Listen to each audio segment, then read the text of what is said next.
प्रांजल अग्रवाल ने मैम एक चीज पूछी है टाइम टेबल के रिस्पेक्ट में किस तरह से यस देखिए बच्चों, नलिन खंडेलवाल 701 नंबर आए, पेरेंट्स दोनों डॉक्टर्स हैं।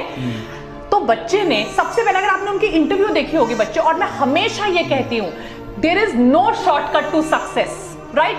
कभी अगर हमें कोई शॉर्टकट पता होता, अगर हमें कोई नुस्खा आता होता कि ये 4 सवाल कर लो, ये 2 किताबें पढ़ लो और आपका हो जाएगा, तो हम शायद सबसे पहले आपको वो नुस्खा और वो किताब देते। There is no shortcut to success, right everybody? तो मेहनत तो करनी है। कई लोग देखो बच्चों, जो हो सकता है आप 1 घंटे में करो, आपके साथ वाला कोई और वो 1.5 घंटे में करे, और कोई और भी हो सकता है जो वो सिर्फ आधे घंटे में करे। So there is never a one model जो सबको सूट करे। बट जो मैं हमेशा कहती हूं, क्वांटिटी से ज्यादा क्वालिटी बहुत जरूरी है। टाइम टेबल मैं आपको ऐसे बनाकर नहीं दे सकती टेलर मेड। मैं 3 चीजें आपको बताती हूं, उन 3 चीजों के हिसाब से आप अपना टाइम टेबल खुद बनाइएगा। Point number 1, you have to clock in. आपको कम से कम 6 से 8 घंटे पढ़ना पड़ेगा।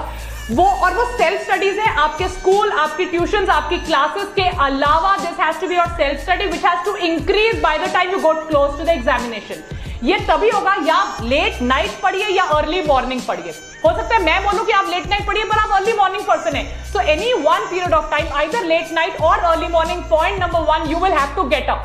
नंबर 2, कभी कोशिश मत करिए कि आप तीनों सब्जेक्ट्स एक दिन में करेंगे। हम यहाँ 8, 9, 10 के सिलेबस की बात नहीं कर रहे हैं। We are preparing for a national level examination like NEET and AIIMS.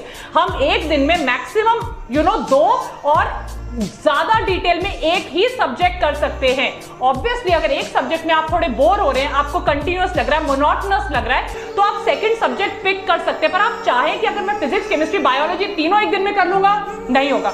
And the third and most important point is, जो आपका टाइम कंजर्व करेगा इज नोट मेकिंग। वो नोट मेकिंग की मैं आपको एक बहुत सिंपल तरीका बताती हूँ। NCERT book you have to study in detail, it is your Bible. Yellow pages आते हैं, स्टिक ऑन नोट्स आते हैं। आप ट्रूमैन्स एलिमेंट्री से एक्स्ट्रा पढ़ रहे हैं, आप हमारे साथ क्लास में एक्स्ट्रा पढ़ रहे हैं, आपने अरिहंत में 250 क्वेश्चन सॉल्व किए, आपको 4 एक्स्ट्रा पॉइंट्स मिले। Those extra points you write it on the yellow pages और stick on and place it on your NCERT, so that at the end जब आपको रिवाइज करना है, एनसीईआरटी तो आपको रिवाइज करनी है, और हर पेज पे अगर आपके 1 या 2 येलो स्टिक-ऑन्स लगे हुए हैं, it becomes so much more easy. आपको तब लास्ट मोमेंट तीनों चीजें रिवाइज नहीं करनी है। सो इन तीनों पॉइंट्स के बेसिस पे please go ahead and make your time table. Yes.